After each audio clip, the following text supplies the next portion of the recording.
নমস্কার। আজকে আমরা স্বাধীনতা পূর্ববর্তী যুগে ভারতের অন্যতম শ্রেষ্ঠ লেগ স্পিনার সুভাষ গুপ্তকে নিয়ে আলোচনা করব।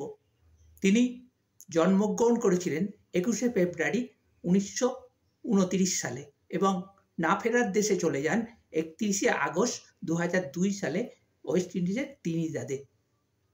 তিনি বিখ্যাত ছিলেন তার লেগ স্পিনের সহিত গুগলি মিশ্রিত বলের জন্য।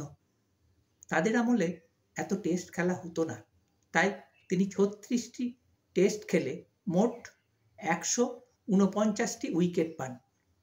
আমাদের প্রচেষ্টা হলো এই সুভাষ গুপ্তের মতো প্লেয়াররা যারা ভারতের ক্রিকেটকে উজ্জ্বল করেছেন তাদের স্মৃতির গহ্বর থেকে টেনে এনে এই প্রজন্মের সামনে তুলে ধরা।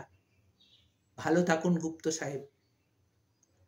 আপনি যে মাইলস্টোন স্থাপন করে গেছেন তা ভারতীয়রা আজও মনে রাখবে।